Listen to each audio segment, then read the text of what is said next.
Roger, recibida misión. Vivimos en una era asombrosa. Bajando a 75 metros por segundo. Los ingenieros han logrado que un rover del tamaño de un coche aterrice en Marte. Hay físicos que investigan la esencia de la materia. Y nos comunicamos gracias a una vasta red inalámbrica global. Pero detrás de todos estos avances modernos hay algo misterioso y muy poderoso. Lo llaman el lenguaje del universo. Y quizás se trate del mayor logro de la civilización: las matemáticas. Pero, ¿de dónde salen? ¿Y por qué en la ciencia funcionan tan bien? Albert Einstein se preguntaba, ¿cómo es posible que las matemáticas expliquen tan bien cómo funciona el universo? ¿Son las matemáticas humanas? No parece existir un límite en las habilidades numéricas de los animales. ¿Está en ellas la clave del cosmos? Yo creo que nuestro mundo físico solo tiene propiedades matemáticas. A continuación, el gran misterio de las matemáticas.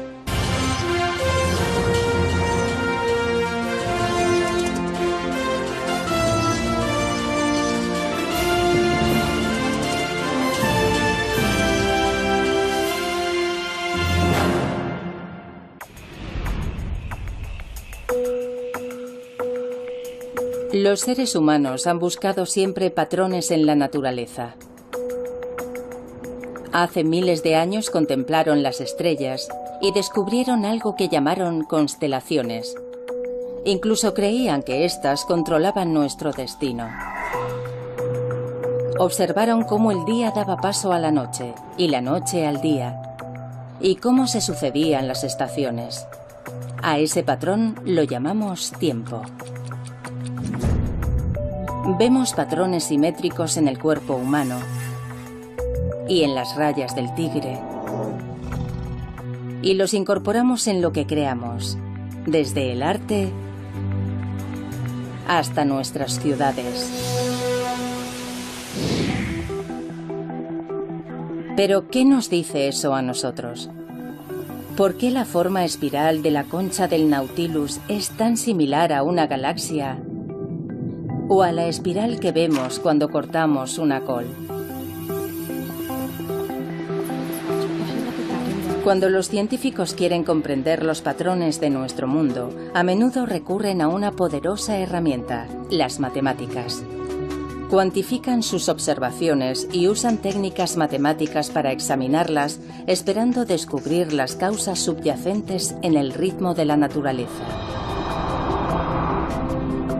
Y funciona, desvelando desde los secretos ocultos tras las órbitas de los planetas hasta las ondas electromagnéticas que conectan nuestros teléfonos móviles. Las matemáticas incluso nos conducen hasta las partes constructivas subatómicas de la materia,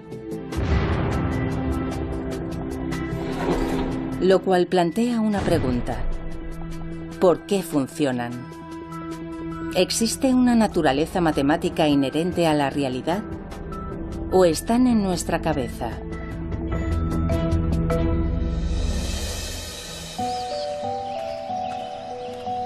Mario Livio es un astrofísico que está fascinado con la profunda y a menudo misteriosa conexión entre las matemáticas y el mundo. En la naturaleza, los números están por todas partes. Por ejemplo, hay muchas flores que tienen 3 pétalos, como esta, o 5 como esta. Otras tienen 34 o 55, y esos números aparecen con frecuencia. Puede que parezcan números aleatorios, pero todos forman parte de lo que se conoce como la sucesión de Fibonacci, una serie numérica desarrollada por un matemático del siglo XIII. Comienzas con los números 1 y 1, y a partir de ahí sumas los dos últimos números. 1 más 1 es 2. 1 más 2 es 3. 2 más 3 es 5. 3 más 5 es 8. Y continúa así. Hoy, muchos siglos después, esta aparentemente arbitraria progresión numérica fascina a muchas personas que ven en ella la clave de todo, desde la belleza humana hasta el mercado bursátil. Aunque muchas de esas afirmaciones no se han demostrado, resulta curioso cómo la evolución parece favorecer a esos números. Lo cierto es que esta secuencia aparece con frecuencia en la naturaleza. Los números de Fibonacci aparecen en el recuento de pétalos, especialmente en los de las margaritas, pero eso solo es el principio. Estadísticamente, los números de Fibonacci aparecen mucho en botánica. Por ejemplo, si observamos la base de una piña, a menudo vemos espirales en sus escamas. Y si contamos esas espirales, normalmente hallamos un número de Fibonacci. Pero si las contamos en dirección contraria, encontraremos el número de Fibonacci adyacente.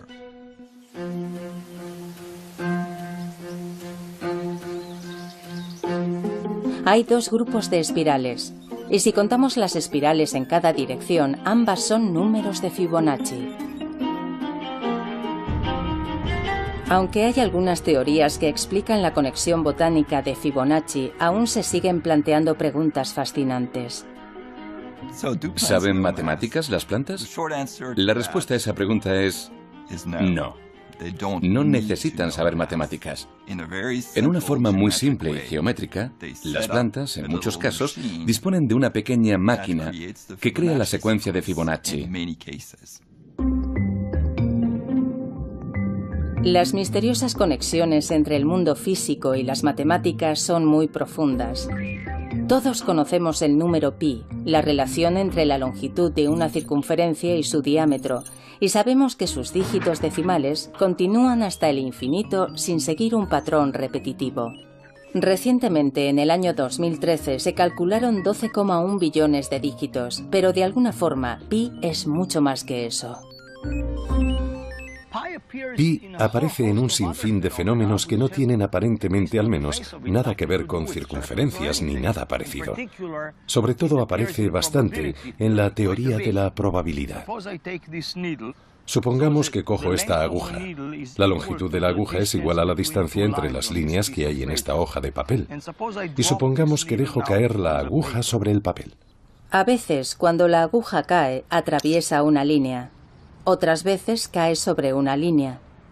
Resulta que la probabilidad de que la aguja atraviese una línea es exactamente de 2 entre pi, o aproximadamente de un 64%. Bien, eso significa que, en principio, yo podría dejar caer esta aguja millones de veces.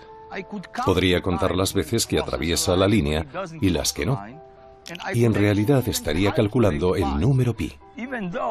Aunque aquí no hay círculos, ni el diámetro de un círculo, ni nada parecido. Es asombroso.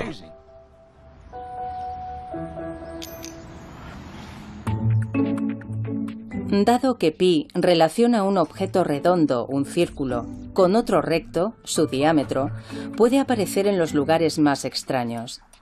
Algunos lo ven en los meandros de los ríos. La longitud real del río, que serpentea desde su nacimiento hasta su desembocadura, comparada con la distancia real, por lo general tiende a ser pi. Los modelos de cualquier cosa en la que intervengan ondas contienen el número pi. Igual ocurre con la luz y el sonido. Pi nos dice qué colores deberían aparecer en un arco iris y cómo sonará un do medio en un piano. Pi aparece en las manzanas, en el modo en que las células crecen con formas esféricas, o en el resplandor de una supernova. Alguien escribió que es como si viéramos a Pi en una serie de picos montañosos, elevándose sobre un valle cubierto de niebla. Sabemos que todos están conectados de alguna forma, pero no siempre resulta obvio descubrir cómo lo están. Pi solo es un ejemplo más de una vasta red matemática interconectada que parece revelar un orden, a menudo oculto y profundo, en nuestro mundo. El físico Max Tegmark cree saber el porqué. Él ve similitudes entre nuestro mundo y el mundo de un juego de ordenador.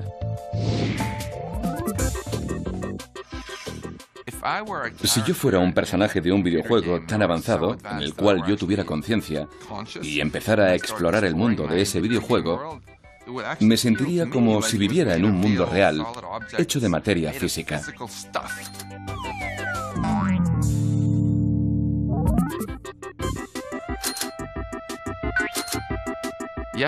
Pero si, como el físico curioso que soy, empezara a estudiar las propiedades de la materia, las ecuaciones que otorgan a todas las cosas sus propiedades, finalmente descubriría que todas esas propiedades son matemáticas. Son las propiedades matemáticas que el programador habría introducido en el software del videojuego. Las leyes de la física en un juego, por ejemplo, cómo un objeto flota, rebota o choca, solo son reglas matemáticas creadas por un programador. Básicamente, los números y las ecuaciones dan forma a todo el universo de un videojuego. Como físico, eso es exactamente lo que yo percibo también en el mundo real. Cuando miro cualquier cosa, como mi brazo o mi mano, veo matemáticas. ¿Es posible que nuestro mundo sea igual de matemático que el de los juegos de ordenador? Para Max, el mundo del software de un videojuego no es tan diferente de nuestro mundo físico. Él cree que las matemáticas sirven para describir la realidad, porque lo único que hay es eso, matemáticas, nada más. Muchos de mis colegas físicos dirán que las matemáticas describen nuestra realidad física, al menos de una forma aproximada. Yo voy mucho más allá y afirmo que en realidad es nuestra realidad física, porque creo que nuestro mundo físico solo tiene propiedades matemáticas. Según Max, nuestra realidad física es un poco como una fotografía digital. La foto se parece al lago, pero a medida que nos acercamos más y más, vemos que en realidad es un campo de píxeles. Cada uno de ellos está representado por 3 números que determinan la cantidad de rojo, verde y azul. Aunque el universo es vasto tanto en tamaño como en complejidad y describirlo requiere una sucesión de números increíblemente larga, Max ve su estructura matemática subyacente como algo muy simple. Tan solo 32 números, constantes, como la masa de las partículas elementales, junto con un puñado de ecuaciones matemáticas, las leyes fundamentales de la física. Y todo cabe en una pared, aunque aún hay algunos interrogantes. Aunque desconozcamos qué es lo que irá aquí exactamente, estoy convencido de que serán ecuaciones matemáticas. Al final, todo son matemáticas. La visión Matrix del mundo de Max Tegmark, en el que las matemáticas no solo describen la realidad, sino que son su esencia, puede parecer radical, pero tiene raíces profundas en la historia. Se remonta a la antigua Grecia, a los tiempos del filósofo y místico Pitágoras. La historia cuenta que Pitágoras investigó la afinidad entre las matemáticas y la música, una relación que hoy está presente en el trabajo de Esperanza Spalding, una aclamada música de jazz que ha estudiado teoría musical y ve similitudes entre la música y las matemáticas. Me encantan las matemáticas, pero lo que más me gusta de ellas lo expreso a través de la música. Al principio estudias muchas ecuaciones, pero necesitas tener una relación muy visceral con el resultado de esas ecuaciones, que es el sonido, la armonía, la disonancia y todo eso. Soy mejor música que matemática, pero me encantan las matemáticas. Las dos son igual de exigentes. Tienes que estudiar. Sí, como una loca. Los antiguos griegos encontraron 3 relaciones entre notas especialmente agradables. Ahora las llamamos octava, quinta y cuarta. La octava es fácil porque son las primeras dos notas de Somewhere Over the Rainbow. Es una octava. La quinta suena así, o como las primeras notas de Brilla, brilla, estrellita. Y la cuarta así, como por ejemplo en las dos primeras notas de Here Comes the Bride. Se dice que en el siglo VI a.C. el filósofo griego Pitágoras descubrió que esas relaciones musicales eran también relaciones matemáticas, que medían la longitud de las cuerdas vibrantes. En una octava, la longitud de la cuerda crea una relación de 2:1. En una quinta, la relación es de 3:2. Y en una cuarta, de 4:3. Encontrar un patrón común a través del sonido sería algo así como, bueno, si esto existe en el sonido y sucede en todos los sonidos, esta relación podría existir universalmente en todas partes, ¿no? Los pitagóricos amaban los números. El hecho de que relaciones simples produjeran sonidos armoniosos era la prueba de que existía un orden oculto en el mundo natural, y este orden estaba hecho con números. Hoy en día los matemáticos y los científicos siguen explorando en esa dirección.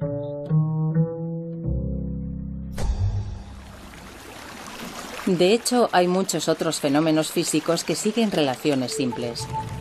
Desde la proporción de 2:1 de los átomos de hidrógeno y de los átomos de oxígeno en el agua, hasta el número de veces que la Luna gira alrededor de la Tierra comparado con su propia rotación, 1:1, o cómo Mercurio gira sobre sí mismo 3 veces mientras orbita 2 veces alrededor del Sol, una relación de 3:2. En la antigua Grecia, Pitágoras y sus seguidores tuvieron una profunda influencia sobre otro filósofo griego, Platón, cuyas ideas también siguen vivas en nuestros días, sobre todo entre los matemáticos. Platón creía que la geometría y las matemáticas existían en su propio mundo ideal. Si dibujamos un círculo sobre un papel, ese no es el verdadero círculo. El verdadero está en ese mundo. Y esto solo es una aproximación a ese círculo real. Lo mismo ocurre con las demás formas. A Platón le gustaban mucho estos 5 sólidos, los sólidos platónicos, como los llamamos hoy, y les asignó los elementos que formaban el mundo según su concepción. El estable cubo era la Tierra. El tetraedro con sus esquinas puntiagudas era el fuego. El rítmico octaedro era el aire. El icosaedro de 20 caras, el agua. Y por último, el dodecaedro, el sólido que representaba el cosmos como un todo. Las formas matemáticas de Platón eran la versión ideal del mundo que nos rodea y se hallan en su propio reino. Y aunque pueda parecer extraño que las matemáticas existan en su propio mundo y que modelen todo lo que vemos en él, incluso hoy muchos matemáticos y científicos tienen la sensación de que cuando hacen matemáticas solo están descubriendo algo que ya estaba ahí fuera. Cuando trabajo, las matemáticas se revelan ante mí. Tengo la sensación de que hay algo ahí fuera que intento encontrar, comprender y alcanzar. Con la matemática moderna, es como si siempre existiera algo antes de que tú llegaras ahí. En mi opinión, lo que estudiamos los matemáticos es más un descubrimiento que una invención, porque estamos descubriendo algo sobre la forma en la que funciona nuestra mente cuando interactúa con el mundo. Bueno, eso lo sé, porque es lo que hago. Vengo a trabajar, me siento delante de la pizarra e intento comprender qué es eso que está ahí fuera. Y de vez en cuando descubro una pequeña parte de algo que ya estaba ahí. Muchos matemáticos tienen la sensación de que las matemáticas, más que inventarse, se descubren. ¿Pero solo es una sensación? ¿Podría ser que las matemáticas fueran exclusivamente un producto del cerebro humano? Este es Xiam, un auténtico prodigio de las matemáticas. 800 en el SAT de matemáticas. No está mal. ¿A qué edad lo hiciste? 11 años. 11. Vaya, es una nota perfecta. ¿De dónde surge el genio matemático de Xiam? Resulta que podemos ubicarlo y todo está en su cabeza. Mediante una resonancia magnética funcional, los científicos pueden escanear el cerebro de Xiam mientras resuelve pruebas matemáticas para ver qué partes del cerebro reciben más sangre y por tanto trabajan más que otras partes. Muy bien, vamos a empezar, ¿vale? En las imágenes de su cerebro, el lóbulo parietal muestra un color rojo intenso. Xiam depende de la región parietal de su cerebro para resolver esas operaciones, igual que muchas personas dotadas para las matemáticas. En pruebas similares a la de Xiam, los chicos que mostraban más aptitudes para las matemáticas tenían una actividad neuronal en esta zona del cerebro 6 veces mayor que la de los chicos normales. ¿Pero eso se debe al aprendizaje y a una práctica intensa o los fundamentos de las matemáticas se encuentran en nuestro cerebro? Los científicos buscan la respuesta aquí, en el centro del lémur de la Universidad de Duke, en Carolina del Norte, un refugio de 30 hectáreas para especies de lémures en peligro de extinción. Como todos los primates, los lémures están emparentados con los seres humanos a través de un ancestro común que vivió hace más de 65 millones de años. Los científicos creen que los lémures comparten muchas características con esos primeros primates, lo que los convierte en una ventana, aunque muy borrosa, a nuestro pasado. Tienes que elegir, Teres, vamos. La profesora Liz Brannon investiga lo bien que los lémures, como Teres, pueden comparar cantidades. La mayoría de los animales elige una cantidad mayor de comida. ¿Qué es lo que hace Teres? ¿Por qué son diferentes estos animales a la hora de comparar dos cantidades? Bueno, obviamente no usan etiquetas verbales ni símbolos. Nosotros queremos saber si realmente usan números puros, como estímulo. Para probar si Teres puede distinguir cantidades, le han enseñado un juego de ordenador con una pantalla táctil. El cuadrado rojo significa que comienza una ronda. Si lo toca, aparecen 2 cuadrados con diferentes objetos. Teres ha sido entrenado de forma que si elige el rectángulo con el número menor, consigue una recompensa, una bolita de azúcar. ¿Y si la respuesta es errónea? Lo repetimos muchas veces para tener claro que se fija en el número y no en otra cosa. Para asegurarse de que el animal reacciona al número de objetos y no a otro estímulo, Liz cambia el tamaño, el color y la forma de los objetos. Ella ha hecho miles de pruebas y ha demostrado que los lémures y los monos rhesus son capaces de aprender a elegir la respuesta correcta. Teres obviamente no posee un lenguaje y tampoco cuenta con símbolos para los números. Entonces, ¿está contando hace lo mismo que un niño cuando recita los números 1, 2, 3? No. Y aún así, parece responder a la esencia abstracta de lo que es un número. Los lémures y los monos rhesus no son los únicos. Las ratas, las palomas, los peces, los mapaches, los insectos, los caballos y los elefantes también demuestran ser sensibles a la cantidad, igual que los bebés humanos. En su laboratorio del campus de Duke, Liz ha trabajado con bebés de 6 meses. Todos miraban más tiempo a la pantalla con un número cambiante de objetos, siempre que el cambio fuera lo bastante evidente como para captar su atención. Liz también ha puesto a prueba a alumnos universitarios. Les pedía que no contaran, solo debían comparar cantidades y responder lo más rápido posible en la pantalla táctil. ¿El resultado? casi el mismo que el de los lémures y los monos rhesus. De hecho, algunos humanos no son tan buenos como nuestros monos y otros son mucho mejores. La respuesta humana es muy variable, pero por lo general es muy similar a la de un mono.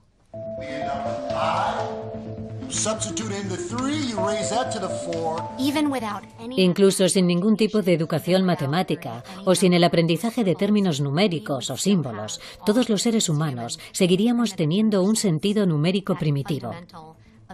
Esa capacidad para percibir números me parece algo esencial, sin la cual sería difícil que hubiéramos podido apreciar las matemáticas simbólicas. Quizás las piezas constructivas de las matemáticas podrían estar preprogramadas en nuestro cerebro como parte de un conjunto de herramientas básicas para sobrevivir, como nuestra capacidad para reconocer patrones y formas o nuestro sentido del tiempo. Sobre ese fundamento hemos creado una de las mayores invenciones de la cultura humana, las matemáticas. Pero el misterio sigue ahí. Si todo está en nuestra mente, ¿por qué las matemáticas han sido tan efectivas?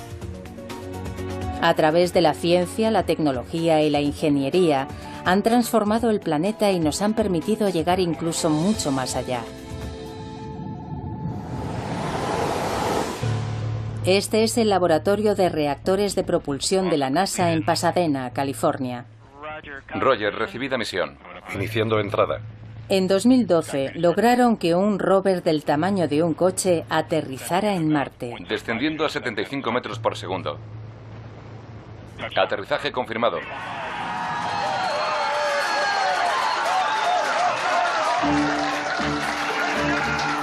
Adam Stelzner era el ingeniero jefe del equipo que diseñó el sistema de aterrizaje. Su trabajo dependía de un descubrimiento revolucionario del Renacimiento que hizo que las matemáticas se convirtieran en el lenguaje de la ciencia. La ley de la caída libre de los cuerpos. El filósofo griego Aristóteles enseñaba que los objetos más pesados caían más deprisa que los más ligeros. Una idea que superficialmente tiene sentido. Incluso en esta superficie, el patio de Marte, donde se prueban los rovers del laboratorio. Aristóteles pensaba que la velocidad a la que los cuerpos caen es proporcional a su peso, lo cual es razonable. De hecho, era tan razonable que la idea fue aceptada durante casi 2000 años. Hasta que a finales del siglo XVI fue rebatida por un matemático italiano, Galileo Galilei. Según la leyenda, Galileo dejó caer 2 bolas de cañón de diferente tamaño desde la torre de Pisa. No estamos en Pisa y no tenemos balas de cañón, pero tengo una bola de bolera y una pelota de goma. Vamos a pesarlas. Primero, pesamos la bola de bolera. Pesa casi 7 kilos. Y la pelota no pesa casi nada. Voy a lanzarlas.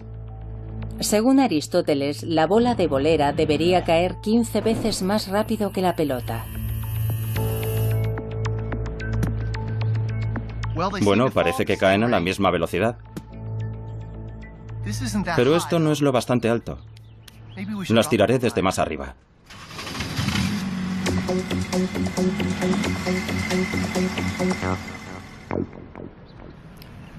Ed está a 6 metros de altura.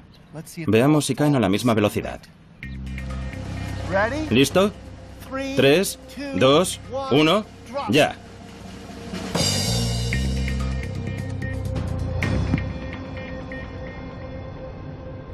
Galileo estaba en lo cierto. Aristóteles pierde.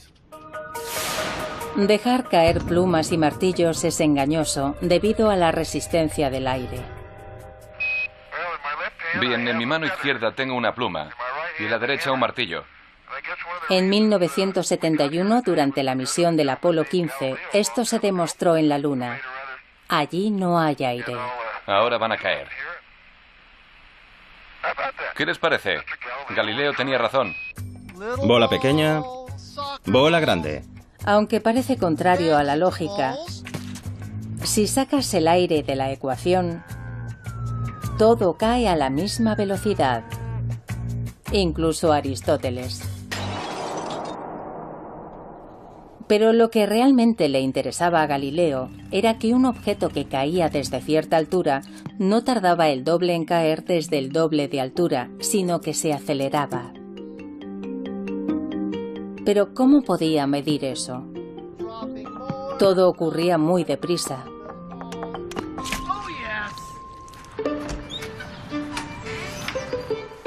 A Galileo se le ocurrió una solución muy ingeniosa.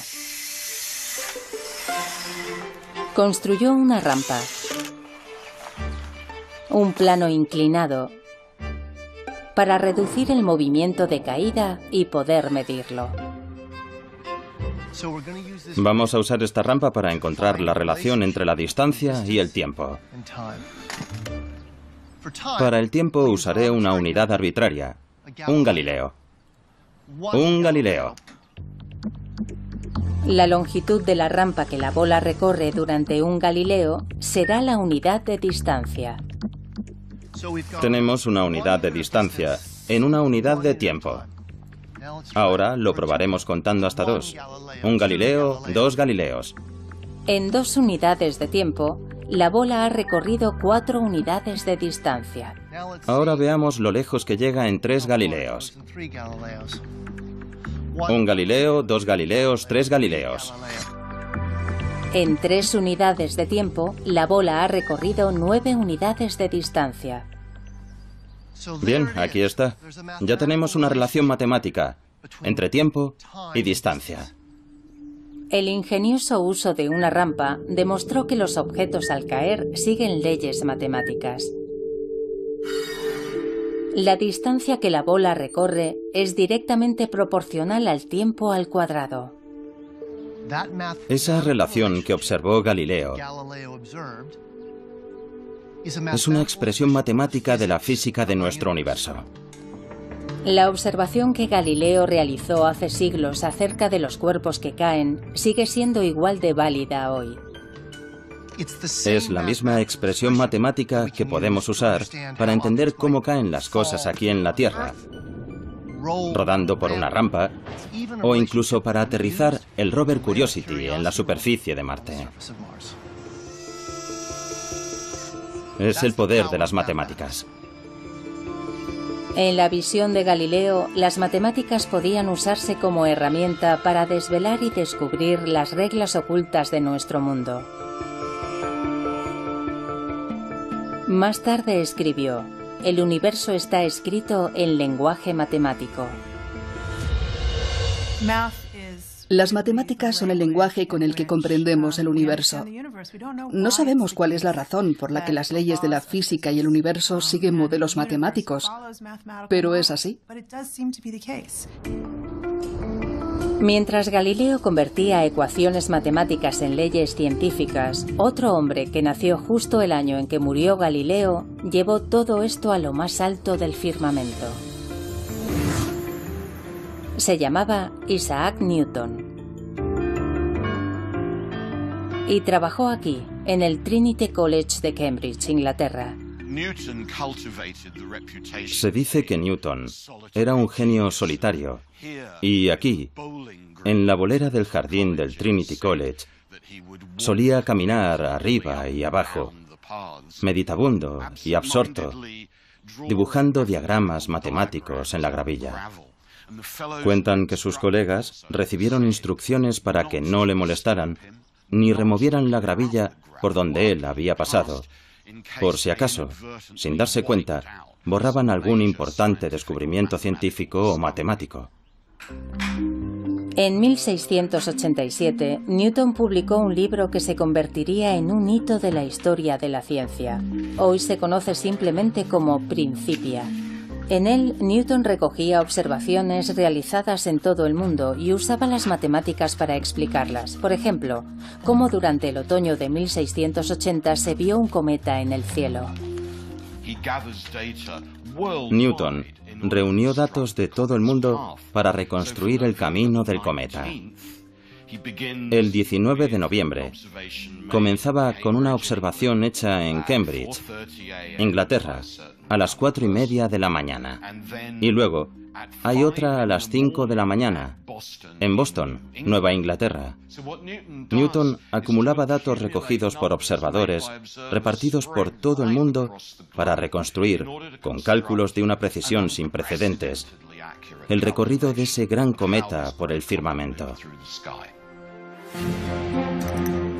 La idea revolucionaria de Newton fue que la fuerza que hacía que el cometa girara a toda velocidad alrededor del Sol era la misma fuerza que hacía que las balas de cañón volvieran a caer en la Tierra.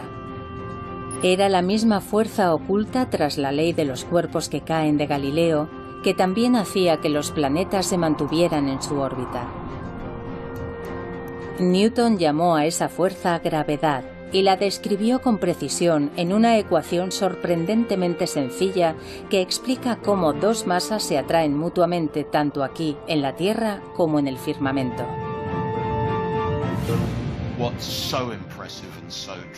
Lo más impresionante y espectacular es que una sola ley matemática te permita moverte por todo el universo. Hoy incluso podemos observarla en acción mucho más allá de la Vía Láctea. Esto es una imagen de dos galaxias que se atraen y están fusionándose. Así es como nace una galaxia. Exacto. Mario Livio forma parte del equipo que trabaja con las imágenes del telescopio espacial Hubble. Durante décadas los científicos han usado el Hubble para explorar más allá de nuestro sistema solar y de las estrellas de nuestra galaxia. Nos muestra las lejanas nubes de gas de las nebulosas y un vasto número de galaxias que giran en el espacio a una distancia de miles de millones de años luz. Esas imágenes revelan que en todo el universo visible, hasta donde el telescopio Hubble puede ver, sigue rigiendo la ley de la gravedad. Newton describió las leyes de la gravedad y del movimiento basándose en las cosas que pasaban en la Tierra y en los planetas del sistema solar y demás. Pero esas mismas leyes, exactamente las mismas, siguen rigiendo en las galaxias más distantes. Y todo en ellas, cómo se forman y cómo se mueven, está controlado por esas mismas leyes matemáticas. Algunas de las mentes más brillantes del mundo han descubierto con asombro cómo las matemáticas impregnan el universo. Albert Einstein se lo preguntaba. Decía, ¿cómo es posible que las matemáticas, que él pensaba que eran un producto del pensamiento humano, expliquen tan bien el universo tal y como lo vemos? Y el premio Nobel de Física Eugene Wigner acuñó esta frase: la irrazonable efectividad de las matemáticas. Wigner decía que el hecho de que las matemáticas puedan describir también el universo, en especial las leyes físicas, es un don que no comprendemos ni merecemos. En la física abundan los ejemplos de esta irrazonable efectividad. Hace casi 200 años, cuando se observó que el planeta Urano se desviaba de su órbita, los científicos confiaron en las matemáticas y calcularon que estaba siendo atraído por otro planeta que nunca se había visto. Y así fue como descubrieron Neptuno. Gracias a las matemáticas se predijo la existencia de un planeta desconocido hasta entonces. Si formulas una pregunta correctamente, las matemáticas te dan la respuesta. Es como tener un sirviente que es mucho más capaz que tú. Si le dices, hazlo, y se lo dices bien, entonces lo hará. Te llevará por el camino de la verdad, hasta hallar la respuesta final. Las evidencias del asombroso poder predictivo de las matemáticas se encuentran por todas partes a nuestro alrededor. La televisión, la radio, su teléfono móvil, los satélites, el monitor del bebé, el wifi, el mando de la puerta del garaje, un GPS. Y sí, puede que incluso el mando a distancia de la televisión. Todas esas cosas usan ondas invisibles de energía para comunicarse. y nadie sabía que existían hasta conocer el trabajo de James Maxwell, un físico y matemático escocés. En 1860 publicó un conjunto de ecuaciones que explicaban cómo la electricidad y el magnetismo estaban relacionados y cómo se generaban el uno al otro. Sus ecuaciones también hacían esta sorprendente predicción. Juntos, la electricidad y el magnetismo podían producir ondas de energía que viajarían a través del espacio a la velocidad de la luz. Las ondas electromagnéticas. La teoría de Maxwell nos dio las ondas de radio, los rayos X, cosas que nadie conocía. De modo que el alcance de su teoría resultó ser extraordinario. Casi inmediatamente empezaron a buscar las ondas que las ecuaciones de Maxwell habían predicho. El intento que parecía menos prometedor de todos para controlarlas se realizó aquí, en el desván de una casa al norte de Italia. Lo hizo un joven de 20 años, Guillermo Marconi. Su experimento comenzó con una serie de chispas. La explosión de electricidad crea un campo magnético momentáneo que crea otro campo eléctrico momentáneo y que a su vez forma otro campo magnético. La energía salta entre los dos propagando una onda electromagnética.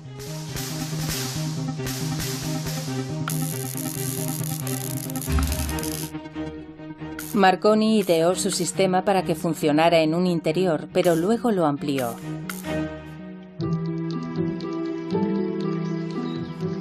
En pocas semanas construyó una gran antena detrás de su casa para amplificar las ondas procedentes de su generador de chispas. Después pidió a su hermano y a un ayudante que llevaran un receptor hasta el otro lado de la finca, detrás de una colina cercana. Llevaban escopetas para disparar en el caso de que captaran alguna señal.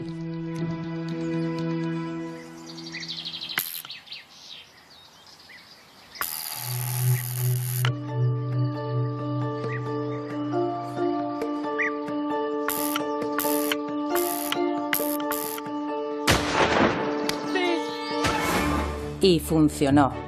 Detectaron la señal a pesar de que el receptor estaba detrás de la colina, a 1500 metros de distancia. Fue la transmisión más lejana realizada hasta entonces. En menos de 10 años, Marconi consiguió enviar señales de radio a través del Atlántico. De hecho, cuando el Titanic se hundió en 1912, se le atribuyó el mérito de haber salvado muchas vidas, porque sus equipos a bordo del barco permitieron transmitir la señal de socorro. Gracias a las predicciones de las ecuaciones de Maxwell, Marconi pudo controlar una parte oculta de nuestro mundo, inaugurando la era de la comunicación sin cables.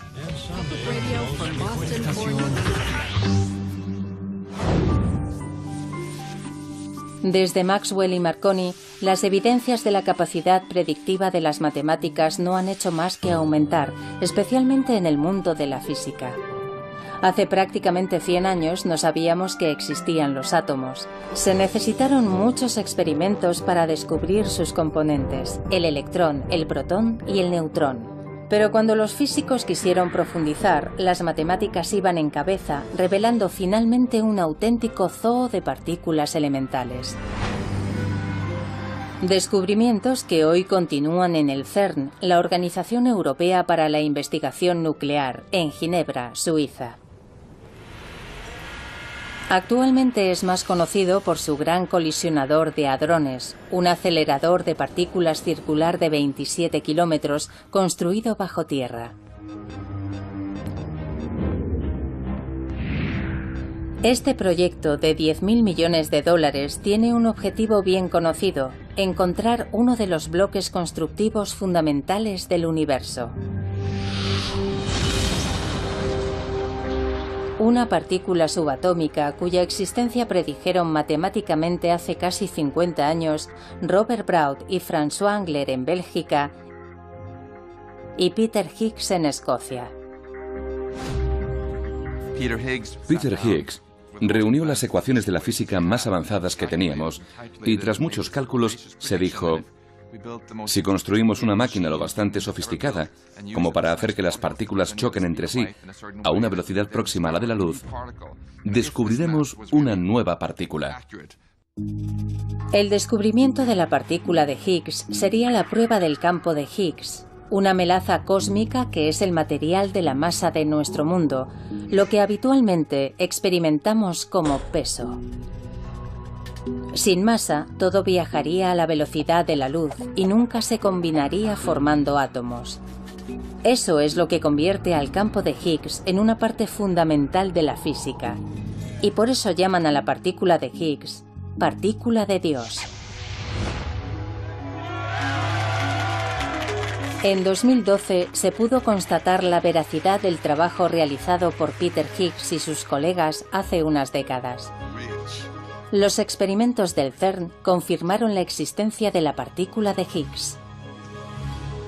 Lo construimos, funcionó y viajamos gratis a Estocolmo.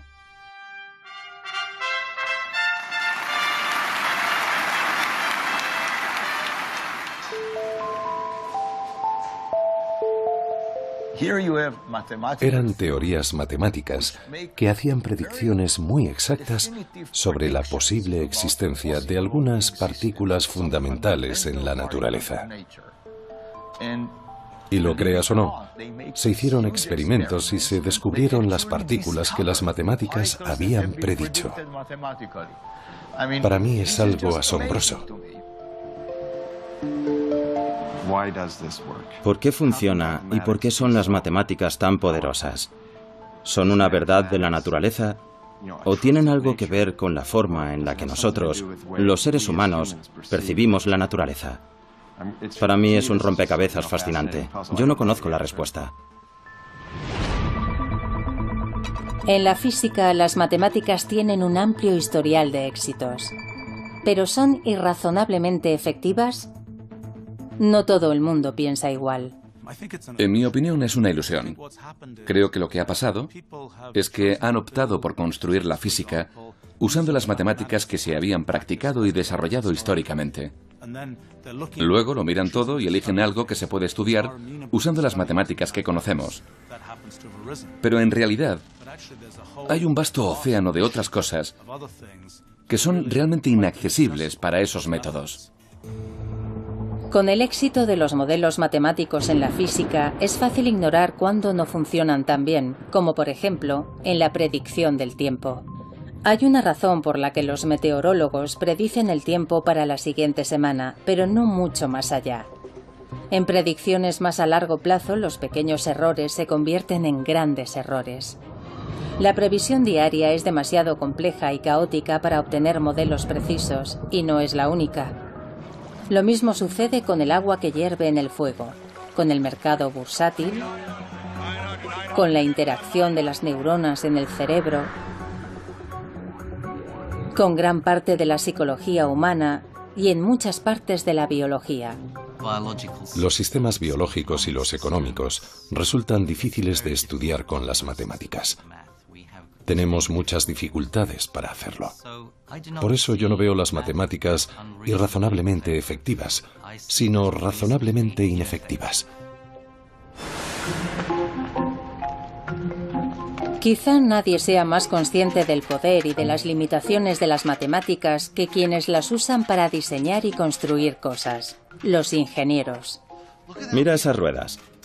En su trabajo, la elegancia de las matemáticas choca con el desorden de la realidad y con la funcionalidad que rige el día a día. Las matemáticas, y quizás los matemáticos, operan en el dominio del absoluto, y los ingenieros viven en el dominio de lo relativo. Fundamentalmente nos interesa lo práctico. Y por eso, con frecuencia hacemos aproximaciones, tomamos atajos. Nosotros ignoramos términos y ecuaciones para hacer cosas que son lo bastante simples para alcanzar nuestros objetivos. Muchos de los grandes logros de la ingeniería fueron construidos usando atajos matemáticos, ecuaciones simplificadas que ofrecían una respuesta aproximada, es decir, sacrificando la precisión por la funcionalidad. Y para los ingenieros, aproximada ya es mucho. Basta para llevarte a Marte. A los ingenieros no nos pagan por hacer las cosas bien, sino por hacer las cosas lo suficientemente bien. Muchos físicos ven una asombrosa precisión en la forma en que las matemáticas revelan los secretos del universo, haciendo que parezca una parte inherente de la naturaleza. Mientras que en la práctica, los ingenieros tienen que sacrificar la precisión de las matemáticas para que algo sea útil, haciendo que parezcan una herramienta imperfecta de nuestra propia invención.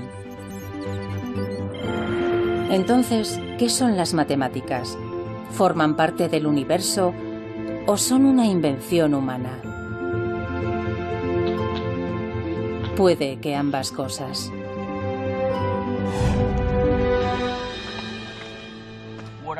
Para mí, las matemáticas son una intrincada combinación de invenciones y descubrimientos. Fijémonos en algo como los números naturales, 1, 2, 3, 4, 5, etc. Yo creo que lo que pasó es que la gente observaba muchas cosas y veían, por ejemplo, que había 2 ojos, 2 pechos, 2 manos y demás.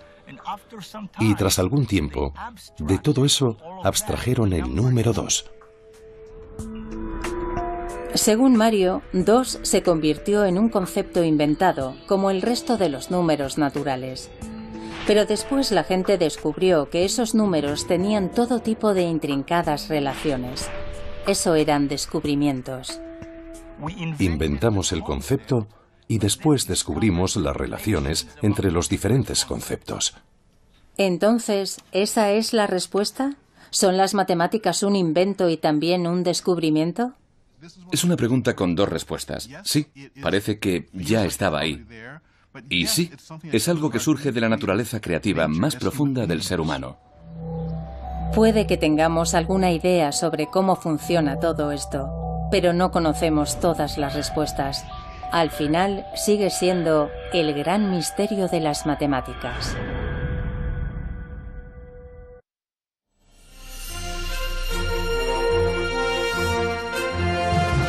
Me parece algo esencial, sin la cual sería difícil que hubiéramos podido apreciar las matemáticas simbólicas. Quizás las piezas constructivas de las matemáticas podrían estar preprogramadas en nuestro cerebro como parte de un conjunto de herramientas básicas para sobrevivir, como nuestra capacidad para reconocer patrones y formas o nuestro sentido del tiempo. Sobre ese fundamento hemos creado una de las mayores invenciones de la cultura humana, las matemáticas. Pero el misterio sigue ahí.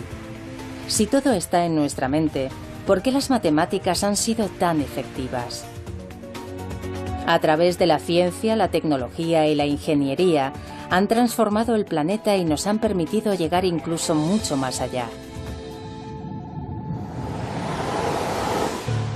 Este es el laboratorio de reactores de propulsión de la NASA en Pasadena, California. Roger, recibida misión. Iniciando entrada. En 2012 lograron que un rover del tamaño de un coche aterrizara en Marte. Descendiendo a 75 metros por segundo. Aterrizaje confirmado.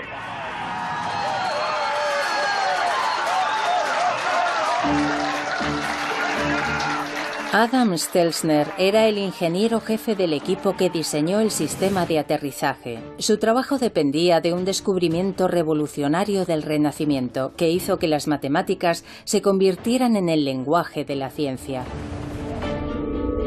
La ley de la caída libre de los cuerpos. El filósofo griego Aristóteles enseñaba que los objetos más pesados caían más deprisa que los más ligeros. Una idea que superficialmente tiene sentido. Incluso en esta superficie, el patio de Marte, donde se prueban los rovers del laboratorio. Aristóteles pensaba que la velocidad a la que los cuerpos caen es proporcional a su peso, lo cual es razonable. De hecho, era tan razonable que la idea fue aceptada durante casi 2000 años. Hasta que a finales del siglo XVI fue rebatida por un matemático italiano, Galileo Galilei. Según la leyenda, Galileo dejó caer 2 bolas de cañón de diferente tamaño desde la torre de Pisa. No estamos en Pisa y no tenemos balas de cañón, pero tengo una bola de bolera y una pelota de goma. Vamos a pesarlas. Primero, pesamos la bola de bolera. Pesa casi 7 kilos. Y la pelota no pesa casi nada. Voy a lanzarlas. Según Aristóteles, la bola de bolera, el patio de Marte, donde se prueban los rovers del laboratorio. Aristóteles pensaba que la velocidad a la que los cuerpos caen es proporcional a su peso, lo cual es razonable. De hecho, era tan razonable que la idea fue aceptada durante casi 2000 años, hasta que a finales del siglo XVI fue rebatida por un matemático italiano, Galileo Galilei. Según la leyenda, Galileo dejó caer 2 bolas de cañón de diferente tamaño desde la torre de Pisa. No estamos en Pisa y no tenemos balas de cañón, pero tengo una bola de bolera y una pelota de goma. Vamos a pesarlas. Primero, pesamos la bola de bolera. Pesa casi 7 kilos. Y la pelota no pesa casi nada. Voy a lanzarlas. Según Aristóteles, la bola de bolera debería caer 15 veces más rápido que la pelota. Bueno, parece que caen a la misma velocidad. Pero esto no es lo bastante alto. Las tiraré desde más arriba.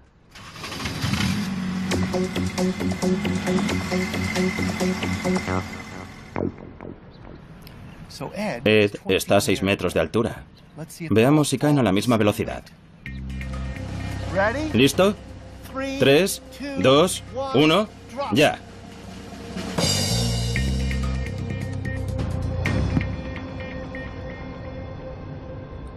Galileo estaba en lo cierto. Aristóteles pierde. Dejar caer plumas y martillos es engañoso debido a la resistencia del aire. Bien, en mi mano izquierda tengo una pluma y en la derecha un martillo. En 1971, durante la misión del Apolo 15, esto se demostró en la Luna. Allí no hay aire. Ahora van a caer. ¿Qué les parece? Galileo tenía razón. Bola pequeña, bola grande. Aunque parece contrario a la lógica, si sacas el aire de la ecuación, todo cae a la misma velocidad, incluso Aristóteles. Pero lo que realmente le interesaba a Galileo era que un objeto que caía desde cierta altura no tardaba el doble en caer desde el doble de altura, sino que se aceleraba.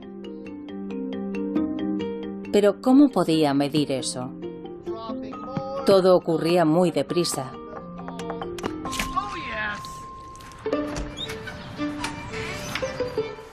A Galileo se le ocurrió una solución muy ingeniosa. Dado que pi relaciona un objeto redondo, un círculo, con otro recto, su diámetro, puede aparecer en los lugares más extraños. Algunos lo ven en los meandros de los ríos. La longitud real del río, que serpentea desde su nacimiento hasta su desembocadura, comparada con la distancia real, por lo general tiende a ser pi. Los modelos de cualquier cosa en la que intervengan ondas contienen el número pi. Igual ocurre con la luz y el sonido. Pi nos dice qué colores deberían aparecer en un arco iris y cómo sonará un do medio en un piano. Pi aparece en las manzanas, en el modo en que las células crecen con formas esféricas, o en el resplandor de una supernova. Alguien escribió que es como si viéramos a Pi en una serie de picos montañosos, elevándose sobre un valle cubierto de niebla. Sabemos que todos están conectados de alguna forma, pero no siempre resulta obvio descubrir cómo lo están. Pi solo es un ejemplo más de una vasta red matemática interconectada que parece revelar un orden, a menudo oculto y profundo, en nuestro mundo. El físico Max Tegmark cree saber el porqué. Él ve similitudes entre nuestro mundo y el mundo de un juego de ordenador. Si yo fuera un personaje de un videojuego tan avanzado, en el cual yo tuviera conciencia, y empezara a explorar el mundo de ese videojuego, me sentiría como si viviera en un mundo real, hecho de materia física.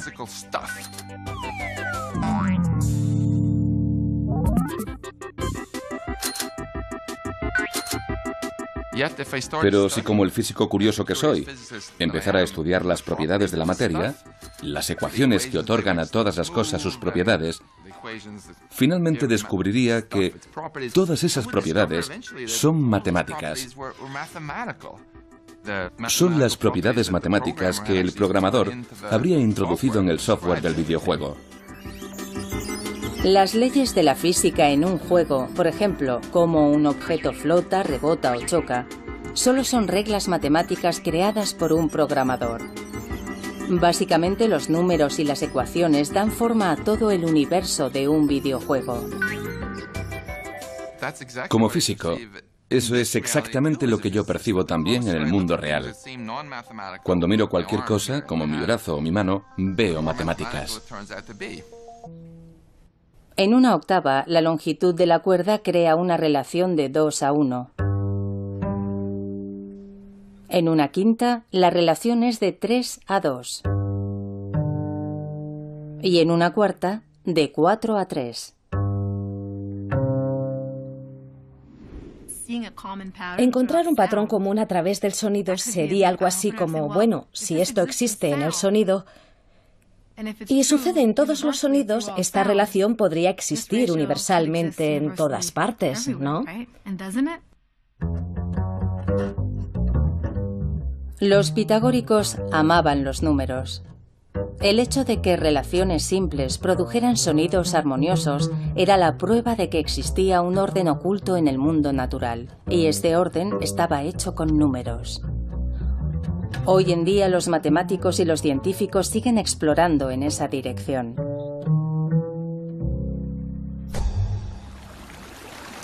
De hecho, hay muchos otros fenómenos físicos que siguen relaciones simples.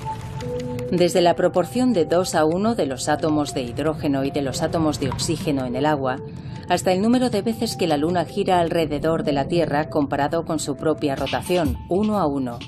O cómo Mercurio gira sobre sí mismo 3 veces mientras orbita 2 veces alrededor del Sol, una relación de 3:2.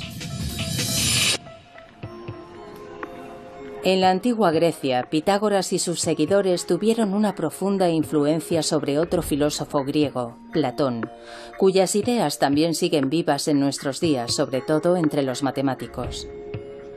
Platón creía que la geometría y las matemáticas existían en su propio mundo ideal. Si dibujamos un círculo sobre un papel, ese no es el verdadero círculo. El verdadero está en ese mundo. Y esto solo es una aproximación a ese círculo real. Lo mismo ocurre con las demás formas. A Platón le gustaban mucho estos 5 sólidos, los sólidos platónicos, como los llamamos hoy, y les asignó los elementos que formaban el mundo según su concepción. El estable cubo era la Tierra. El tetraedro con sus esquinas puntiagudas era el fuego. El rítmico octaedro era el aire. El icosaedro de 20 caras, el agua. Y por último, el dodecaedro, el sólido que representaba el cosmos como un todo. Las formas matemáticas de Platón eran la versión ideal del mundo que nos rodea y se hallan en su propio reino. Y aunque Peter Higgs reunió las ecuaciones de la física más avanzadas que teníamos y tras muchos cálculos se dijo: si construimos una máquina lo bastante sofisticada como para hacer que las partículas choquen entre sí a una velocidad próxima a la de la luz, descubriremos una nueva partícula. El descubrimiento de la partícula de Higgs sería la prueba del campo de Higgs, una melaza cósmica que es el material de la masa de nuestro mundo, lo que habitualmente experimentamos como peso. Sin masa, todo viajaría a la velocidad de la luz y nunca se combinaría formando átomos. Eso es lo que convierte al campo de Higgs en una parte fundamental de la física, y por eso llaman a la partícula de Higgs partícula de Dios. En 2012 se pudo constatar la veracidad del trabajo realizado por Peter Higgs y sus colegas hace unas décadas. Los experimentos del CERN confirmaron la existencia de la partícula de Higgs. Lo construimos, funcionó y viajamos gratis a Estocolmo.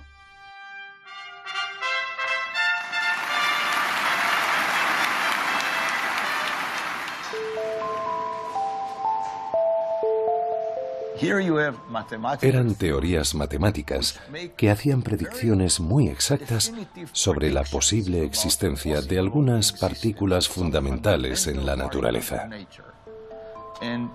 Y lo creas o no, se hicieron experimentos y se descubrieron las partículas que las matemáticas habían predicho.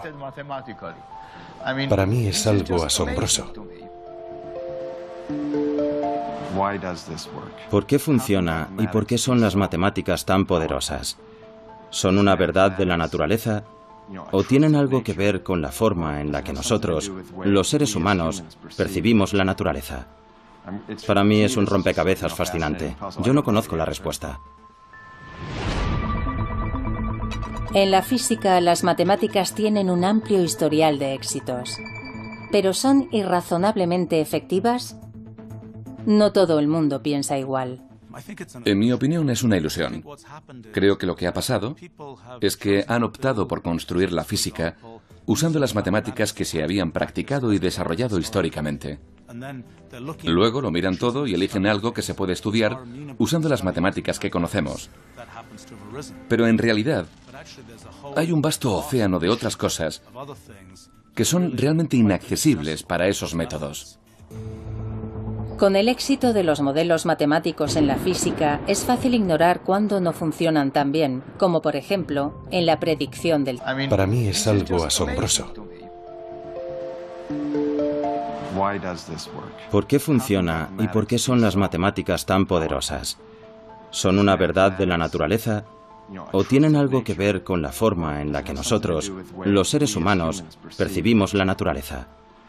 Para mí es un rompecabezas fascinante. Yo no conozco la respuesta. En la física, las matemáticas tienen un amplio historial de éxitos. ¿Pero son irrazonablemente efectivas? No todo el mundo piensa igual. En mi opinión es una ilusión. Creo que lo que ha pasado es que han optado por construir la física usando las matemáticas que se habían practicado y desarrollado históricamente. Luego lo miran todo y eligen algo que se puede estudiar usando las matemáticas que conocemos. Pero en realidad hay un vasto océano de otras cosas que son realmente inaccesibles para esos métodos.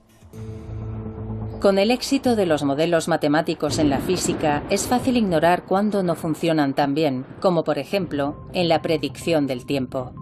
Hay una razón por la que los meteorólogos predicen el tiempo para la siguiente semana, pero no mucho más allá.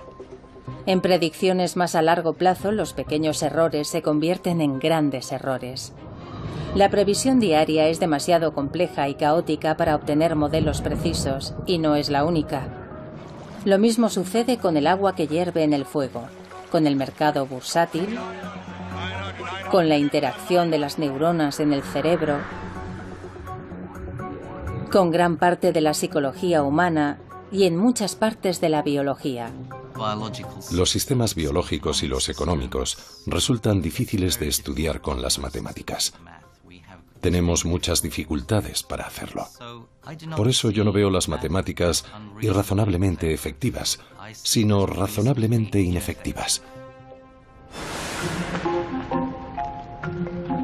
Quizá nadie sea más consciente del poder y de las limitaciones de las matemáticas que quienes las usan para diseñar y construir cosas, los ingenieros. Mira esas ruedas. En su trabajo, la elegancia de las matemáticas choca con el desorden de la realidad y con la funcionalidad que rige el día a día. Las matemáticas, y quizás los matemáticos, operan en el dominio del absoluto, y los ingenieros viven en el dominio de lo relativo. Fundamentalmente nos interesa lo práctico. Y por eso, con frecuencia hacemos aproximaciones, tomamos atajos. Nosotros ignoramos términos y ecuaciones para hacer cosas que son lo bastante simples para alcanzar nuestros objetivos. Tienen 3 pétalos como esta, o 5 como esta. Otras tienen 34 o 55. Y esos números aparecen con frecuencia. Puede que parezcan números aleatorios, pero todos forman parte de lo que se conoce como la sucesión de Fibonacci, una serie numérica desarrollada por un matemático del siglo XIII. Comienzas con los números 1 y 1. Y a partir de ahí, sumas los 2 últimos números. 1 más 1 es 2. 1 más 2 es 3. 2 más 3 es 5. 3 más 5 es 8. Y continúa así.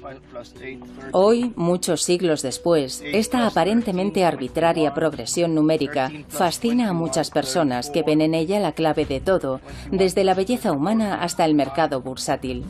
Aunque muchas de esas afirmaciones no se han demostrado, resulta curioso cómo la evolución parece favorecer a esos números. Lo cierto es que esta secuencia aparece con frecuencia en la naturaleza. Los números de Fibonacci aparecen en el recuento de pétalos, especialmente en los de las margaritas, pero eso solo es el principio. Estadísticamente, los números de Fibonacci aparecen mucho en botánica. Por ejemplo, si observamos la base de una piña, a menudo vemos espirales en sus escamas. Y si contamos esas espirales, normalmente hallamos un número de Fibonacci.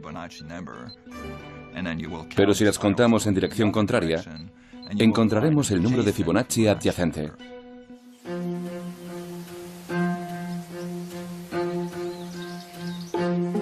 Hay 2 grupos de espirales, y si contamos las espirales en cada dirección, ambas son números de Fibonacci. Aunque hay algunas teorías que explican la conexión botánica de Fibonacci, aún se siguen planteando preguntas fascinantes. ¿Saben matemáticas las plantas? La respuesta a esa pregunta es no. No necesitan saber matemáticas. En una forma muy simple y geométrica, las plantas, en muchos casos, disponen de una pequeña máquina que crea la secuencia de Fibonacci. Las misteriosas conexiones entre el mundo físico y las matemáticas son muy profundas. Todos conocemos el número pi, la relación entre la longitud de una circunferencia y su diámetro, y sabemos que sus dígitos decimales continúan hasta el infinito sin seguir un patrón repetitivo. Recientemente, en el año 2013, se calcularon 12,1 billones de dígitos, pero de alguna forma, pi es mucho más que eso. Cantidad. Igual que los bebés humanos. En su laboratorio del campus de Duke, Liz ha trabajado con bebés de 6 meses.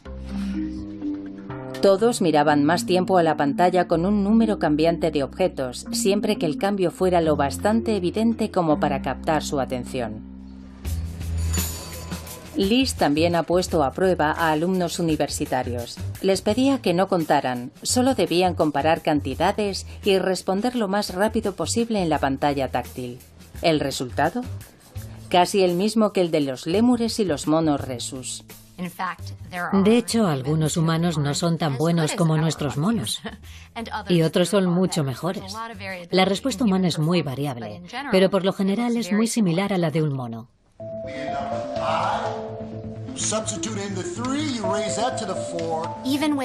Incluso sin ningún tipo de educación matemática o sin el aprendizaje de términos numéricos o símbolos, todos los seres humanos seguiríamos teniendo un sentido numérico primitivo. Esa capacidad para percibir números me parece algo esencial, sin la cual sería difícil que hubiéramos podido apreciar las matemáticas simbólicas. Quizás las piezas constructivas de las matemáticas podrían estar preprogramadas en nuestro cerebro como parte de un conjunto de herramientas básicas para sobrevivir, como nuestra capacidad para reconocer patrones y formas o nuestro sentido del tiempo. Sobre ese fundamento hemos creado una de las mayores invenciones de la cultura humana, las matemáticas. Pero el misterio sigue ahí. Si todo está en nuestra mente, ¿por qué las matemáticas han sido tan efectivas? A través de la ciencia, la tecnología y la ingeniería, han transformado el planeta y nos han permitido llegar incluso mucho más allá. Este es el laboratorio de reactores de propulsión de la NASA en Pasadena, California. Roger, recibida misión. Iniciando entrada. En 2012 lograron que un rover del tamaño de un coche aterrizara en Marte. Descendiendo a 75 metros por segundo. Aterrizaje confirmado.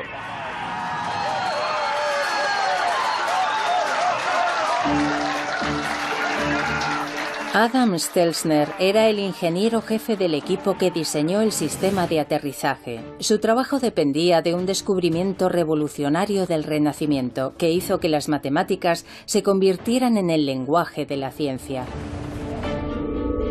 La ley de la caída libre de los cuerpos.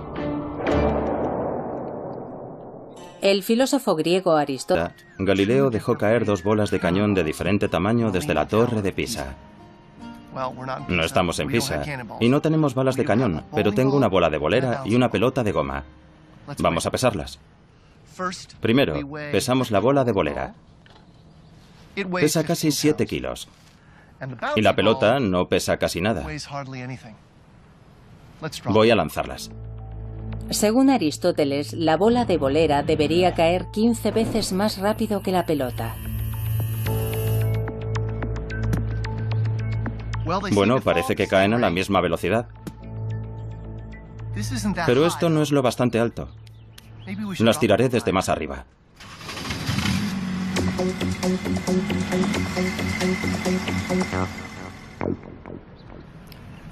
Ed está a 6 metros de altura. Veamos si caen a la misma velocidad. ¿Listo? 3, 2, 1, ya.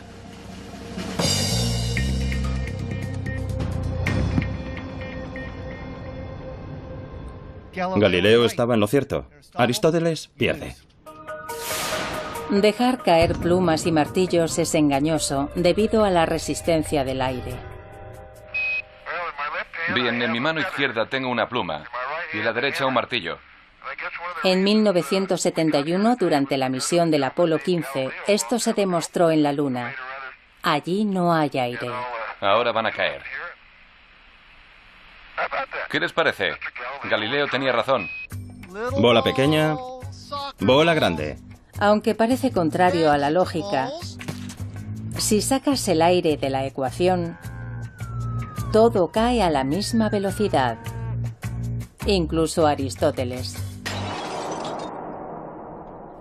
Pero lo que realmente le interesaba a Galileo era que un objeto que caía desde cierta altura no tardaba el doble en caer desde el doble de altura, sino que se aceleraba.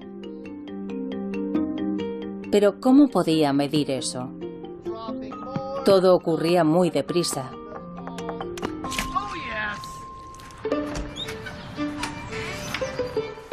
A Galileo se le ocurrió una solución muy ingeniosa.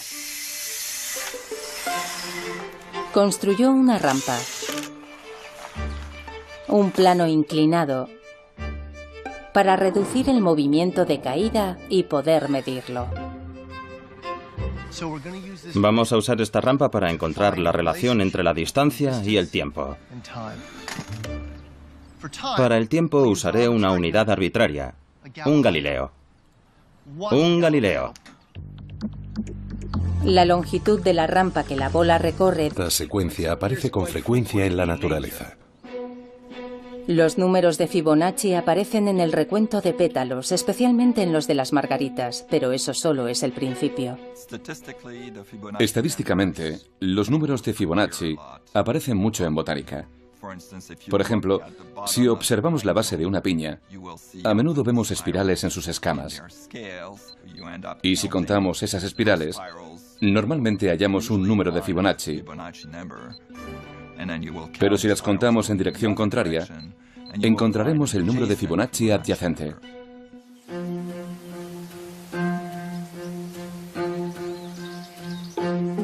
Hay dos grupos de espirales, y si contamos las espirales en cada dirección, ambas son números de Fibonacci. Aunque hay algunas teorías que explican la conexión botánica de Fibonacci, aún se siguen planteando preguntas fascinantes. ¿Saben matemáticas las plantas? La respuesta a esa pregunta es no. No necesitan saber matemáticas. En una forma muy simple y geométrica, las plantas, en muchos casos, disponen de una pequeña máquina que crea la secuencia de Fibonacci. Las misteriosas conexiones entre el mundo físico y las matemáticas son muy profundas. Todos conocemos el número pi, la relación entre la longitud de una circunferencia y su diámetro, y sabemos que sus dígitos decimales continúan hasta el infinito sin seguir un patrón repetitivo. Recientemente, en el año 2013, se calcularon 12,1 billones de dígitos, pero de alguna forma, pi es mucho más que eso. Pi aparece en un sinfín de fenómenos que no tienen aparentemente, al menos, nada que ver con circunferencias ni nada parecido. Sobre todo aparece bastante en la teoría de la probabilidad. Supongamos que cojo esta aguja. La longitud de la aguja es igual a la distancia entre las líneas que hay en esta hoja de papel. Y supongamos que dejo caer la aguja sobre el papel. A veces, cuando la aguja cae, atraviesa una línea. Otras veces cae sobre una línea. Resulta que la probabilidad de que la aguja atraviese una línea es exactamente de 2 entre pi, o aproximadamente de un 64%. Bien, eso significa que, en principio, yo podría dejar caer esta aguja millones de veces. Podría contar las veces que atraviesa la línea y las que no. Y en realidad estaría calculando el número pi. Aunque aquí no hay círculos, ni el diámetro de un círculo, ni nada parecido. Es asombroso. Profundizar, las matemáticas iban en cabeza, revelando finalmente un auténtico zoo de partículas elementales. Descubrimientos que hoy continúan en el CERN, la Organización Europea para la Investigación Nuclear, en Ginebra, Suiza. Actualmente es más conocido por su gran colisionador de hadrones, un acelerador de partículas circular de 27 kilómetros construido bajo tierra. Este proyecto de 10.000 millones de dólares tiene un objetivo bien conocido: encontrar uno de los bloques constructivos fundamentales del universo. Una partícula subatómica cuya existencia predijeron matemáticamente hace casi 50 años Robert Brout y François Englert en Bélgica y Peter Higgs en Escocia. Peter Higgs reunió las ecuaciones de la física más avanzadas que teníamos y tras muchos cálculos se dijo: si construimos una máquina lo bastante sofisticada como para hacer que las partículas choquen entre sí a una velocidad próxima a la de la luz, descubriremos una nueva partícula. El descubrimiento de la partícula de Higgs sería la prueba del campo de Higgs, una melaza cósmica que es el material de la masa de nuestro mundo, lo que habitualmente experimentamos como peso. Sin masa, todo viajaría a la velocidad de la luz y nunca se combinaría formando átomos. Eso es lo que convierte al campo de Higgs en una parte fundamental de la física. Y por eso llaman a la partícula de Higgs partícula de Dios. En 2012 se pudo constatar la veracidad del trabajo realizado por Peter Higgs y sus colegas hace unas décadas. Los experimentos del CERN confirmaron la existencia de la partícula de Higgs. Lo construimos, funcionó y viajamos gratis a Estocolmo.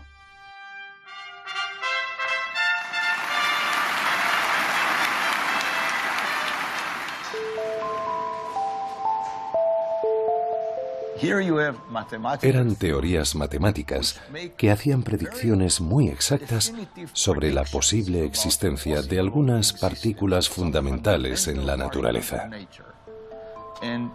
Y lo creas o no, se hicieron experimentos y se descubrieron las partículas que las matemáticas habían predicho. Para mí es algo asombroso. ¿Por qué funciona y por qué son las matemáticas tan poderosas? Son una verdad. Descubrimientos que hoy continúan en el CERN, la Organización Europea para la Investigación Nuclear, en Ginebra, Suiza. Actualmente es más conocido por su gran colisionador de hadrones, un acelerador de partículas circular de 27 kilómetros construido bajo tierra. Este proyecto de 10.000 millones de dólares tiene un objetivo bien conocido: encontrar uno de los bloques constructivos fundamentales del universo. Una partícula subatómica cuya existencia predijeron matemáticamente hace casi 50 años Robert Brout y François Englert en Bélgica y Peter Higgs en Escocia. Peter Higgs reunió las ecuaciones de la física más avanzadas que teníamos y tras muchos cálculos se dijo: si construimos una máquina lo bastante sofisticada como para hacer que las partículas choquen entre sí a una velocidad próxima a la de la luz, descubriremos una nueva partícula. El descubrimiento de la partícula de Higgs sería la prueba del campo de Higgs, una melaza cósmica que es el material de la masa de nuestro mundo, lo que habitualmente experimentamos como peso. Sin masa, todo viajaría a la velocidad de la luz y nunca se combinaría formando átomos. Eso es lo que convierte al campo de Higgs en una parte fundamental de la física. Y por eso llaman a la partícula de Higgs partícula de Dios. En 2012 se pudo constatar la veracidad del trabajo realizado por Peter Higgs y sus colegas hace unas décadas. Los experimentos del CERN confirmaron la existencia de la partícula de Higgs. Lo construimos, funcionó y viajamos gratis a Estocolmo.